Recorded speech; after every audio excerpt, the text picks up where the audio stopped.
Hey guys, welcome back to the channel for a very um long and overdue video. Um and it's because a lot has happened. But this is going to be an update for Worlds because I got to go to Worlds. Yeah. So I got to go to the first ever Elestrals Worlds, and it was honestly one of the coolest things I have ever had to do. And I'm not gonna lie, it was one of the best things ever. And I was given one of the most amazing and greatest opportunities ever to be a part of the Gunslingers, the Spirit Slingers. And I just was super thankful and grateful to be a part of that team, because, you know, throughout the live stream season leading up to Worlds, I did actually try to participate and qualify for Worlds, but I couldn't actually qualify. I tried, but for me, I'm not really the biggest competitive player, and I think whoever really knows me knows I'm not really the biggest when it comes to actually playing competitively. I'm more of someone who is a theory crafter. I'm someone who really likes, building and theory crafting and getting to kind of just overall be very creative and build out of the box, and out of the box kind of strategies, and other kind of things that make people think. And that was kind of what I was given that opportunity to do, and for me, that's kind of where I shine. I shine in those types of, spotlights. And because for me, being in that, competitive headspace, I don't really, I don't know. I always feel like when I really put my head, and mental capacity into those, really, competitive mindsets, I don't do very well. And when I get to be really creative, it's great. And it was so great getting to meet all these creative people, all these wonderful people, getting to get to talk more with PK, MBT, KCray, Swolax, getting to actually spend more time and talk more with Dan, with Shady, with everyone, getting to have chats with this Gunslinger team. It was so awesome. And getting to actually meet people and getting to see, some of the best around the world.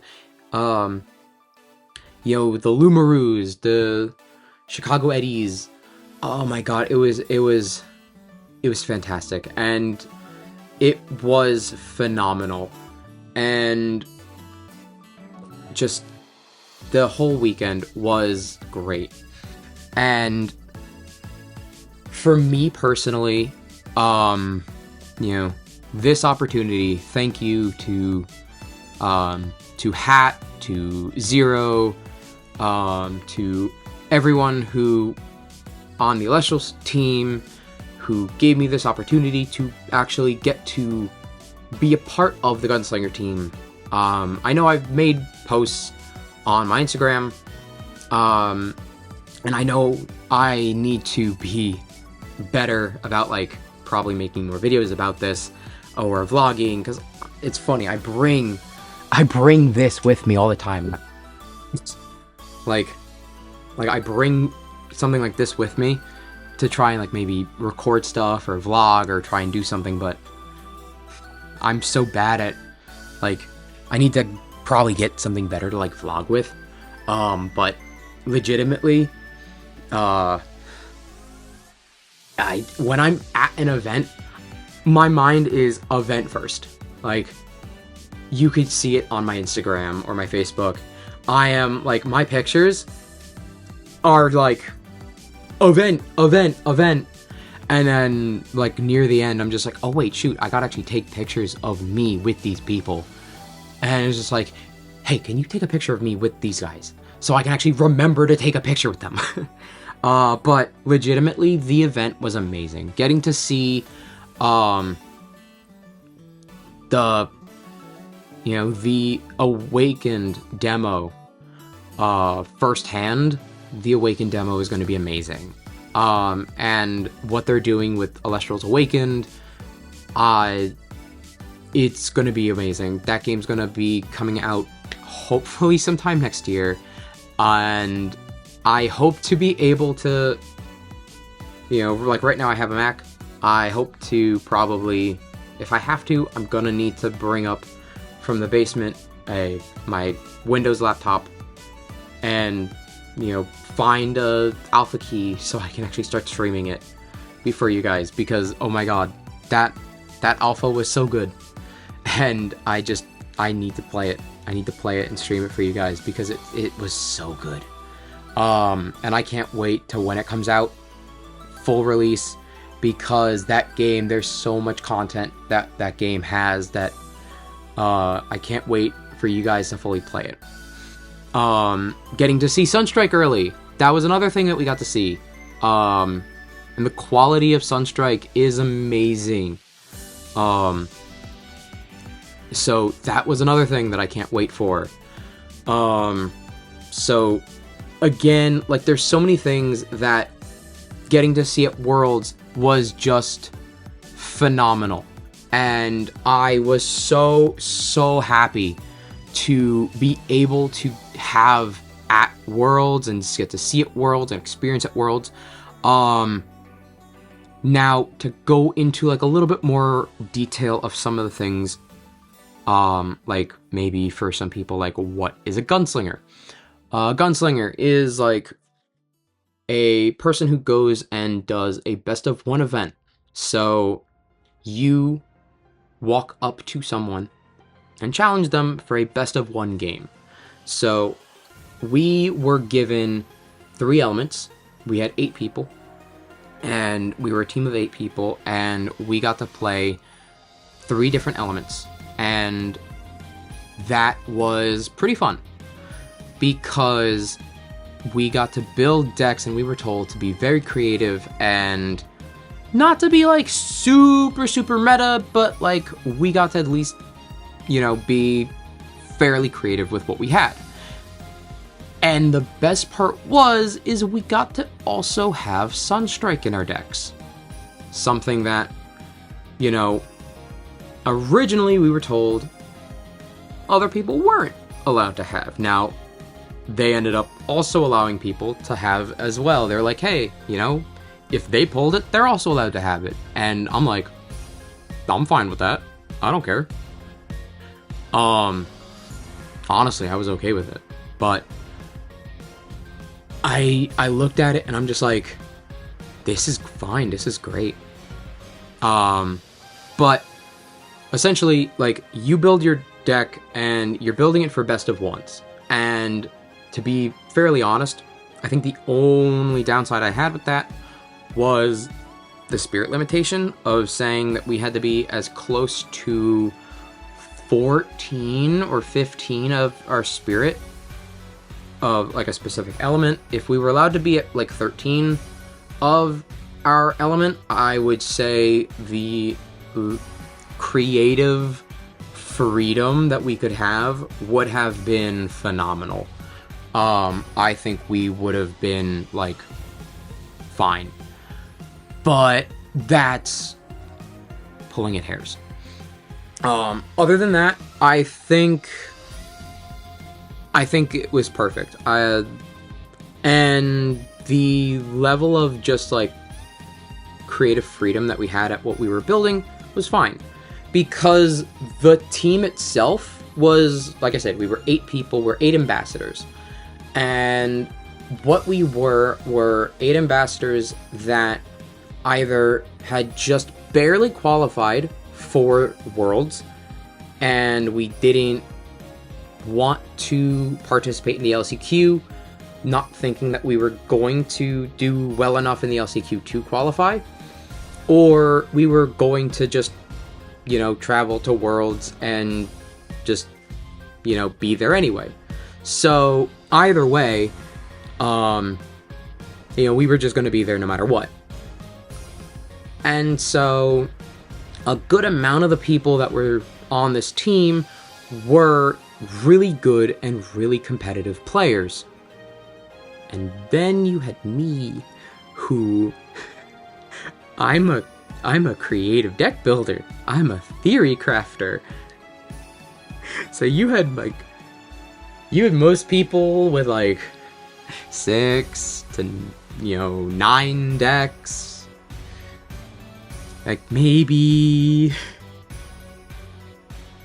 within the first week, I had 20 decks. Like I had 20 deck lists built. Another like 7 theorized. And I kept telling them, like, look, you have a theory crafter, you have a deck builder, you have some creative person, like you don't tell the creative person to build creative decks and not build decks. Like, you know, that was the only, like, that was the funniest thing ever. They had to find ways to tell me to stop building decks. I ended up going with 14 decks, and overall, a lot of them ended up working. Most of them were really good, and when I tell you, most of the decks that I built and brought were so fun and so good that I scared myself with a lot of the decks, that I was like, I have to actually make deck lists for them. Like, I have to make profiles for them and record them and, like, put them on my channel. It almost invigorated me to want to restart a lot of these videos and put them up on my channel. And I was like, this really was like the restarting of what I wanted to do. And I was like, you know what? If this was the, like, second coming of this channel, and where I say, you know what, if I kind of just say, if I just say, you know what, if I don't have perfect lists like I wanted them to, if I'm not as good of a player as I wanted to be, and I'm like, you know what, I have ideas, I have, like, thoughts, and I got to see, like, what these people were playing. I got to see what these Worlds competitors were playing, and I always felt like I had ideas, but I always felt like the comments, like, the ideas, the commentary that I would have, that I'd want to be able to, like, make videos on, and the discussions that I'd want to make videos on for you guys, it would be really tough, because of the fact that I just always felt like I couldn't, because I was never a good enough player. I always felt like, hey, why would you guys want to watch a video on someone making a discussion if they're not a good enough player, you know? But I guess now the conversation kind of becomes, well, hey,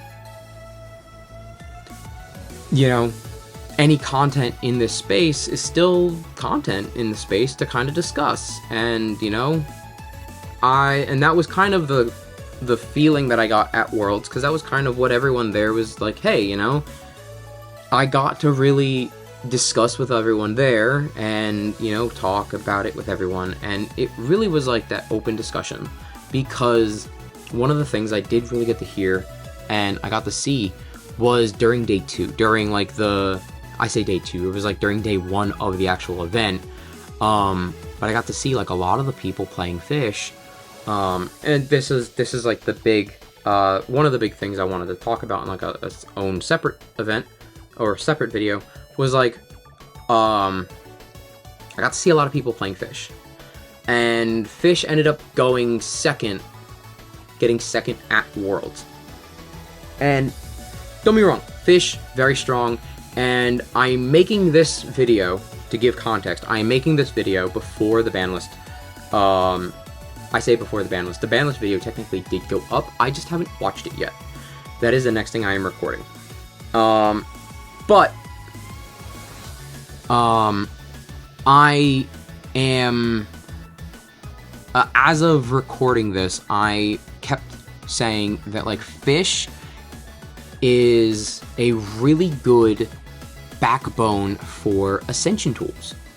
However, I felt like at Worlds, a lot of the people playing Fish just keep getting pilled as if it's just a good replacement for 5s, and, you know, they don't ever want to just use it for anything other than a replacement for 5s. Don't be wrong. A replacement for 5s is good on its own. You know, I am a combo player, so I build my decks as if they are just as if it's a combo deck. And because, you know, a lot of the decks I had to build for the event were, you know, meant to be best of 1s, they didn't have a sideboard. They're not meant to be anything more than a you know, gotcha combo deck. They didn't have to be, but that's the kind of decks I like. So a lot of the decks that I kind of gravitate towards, and a lot of the, you know, feeling of a deck and the vibes of a deck that I build kind of gravitate towards that. I kind of look and see the mechanics of Fish, and I say, oh, you know, these have a really good, strong essence of, like, a backbone. So when you want to play Jank, you can play Jank, or you can play this, like, really good Ascension line, but you need Fish. So every time I was like, oh yeah, like, I was winning with, like, my Jank stuff. And I was like, yeah, I mean, this was a really good deck, or this felt really good, and the sentiment of everyone I was playing against was like, well, of course it was good, it was Fish. Well, of course it was good, you're just playing Fish. No, I'm not just playing Fish. Fish isn't the main thing. I have to play Fish because Fish needs to be the backbone. Otherwise, like you need a good backbone, you need a good table. Like, table. You need sturdy foundation. I can't build Jank without a foundation. That's the whole point of Jank. That's the whole point of, like, not meta, off meta, you know, rogue, all those types of strategies in you know, card games. You need a level playing field, and the level playing field needs to be Fish. But, you know, the fact that, like, you look at then what everyone else is playing on the world stage, and you're like, well, okay, let's look at what everyone else is playing. Okay, well, everyone at Worlds is playing Fish, or they're playing Celestlio, or they're playing, like, Hermes, and let's see, Fish is just trying to do 5s. Okay. Well, then what's Celestlio doing?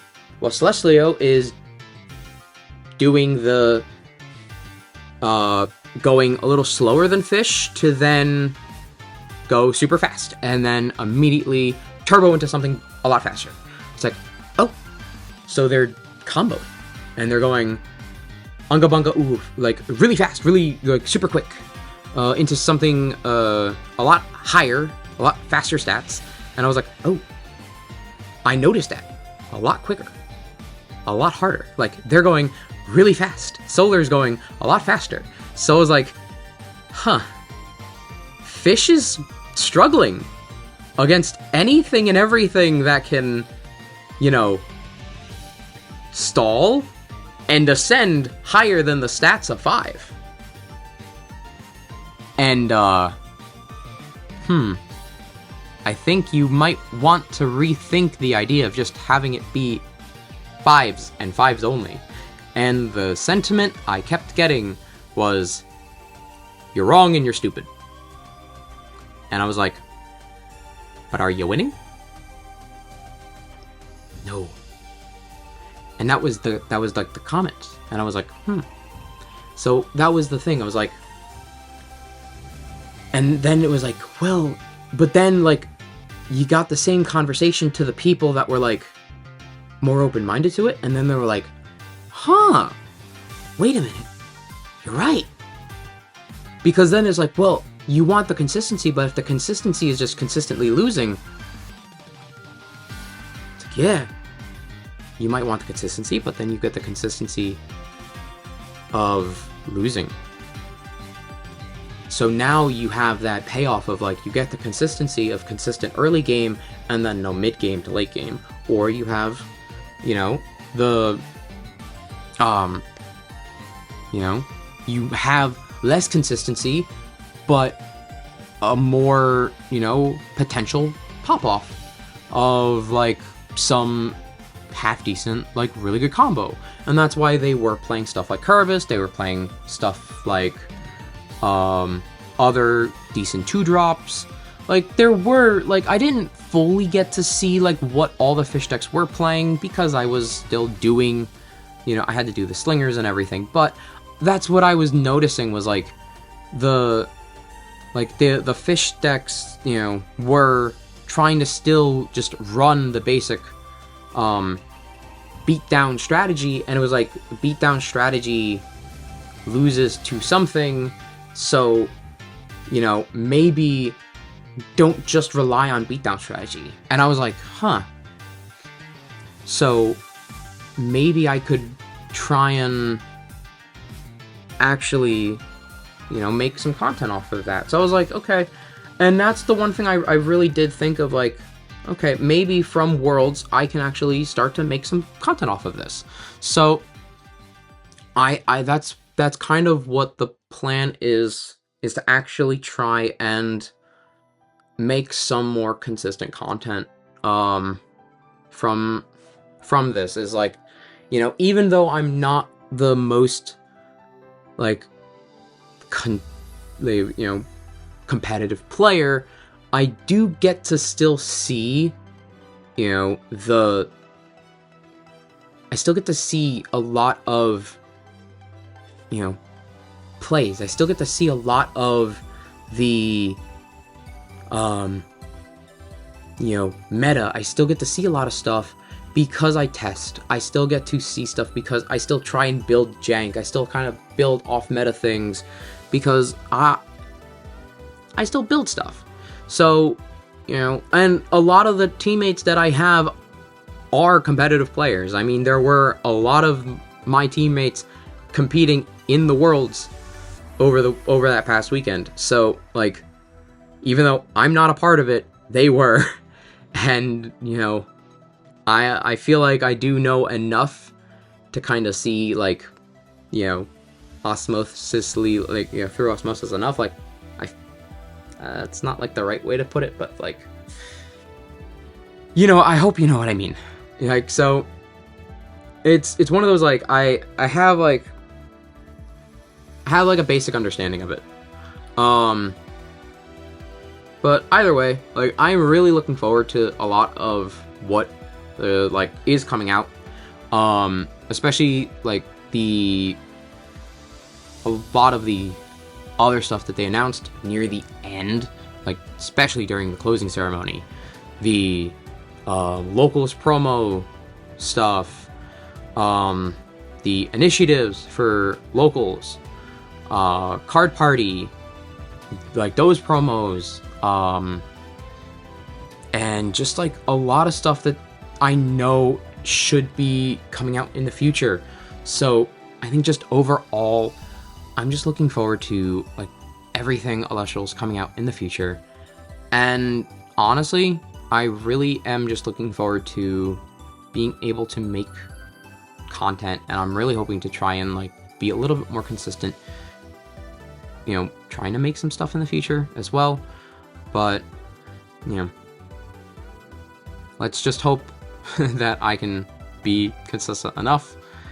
But, you know, best of luck with everything to all of us, and looking forward to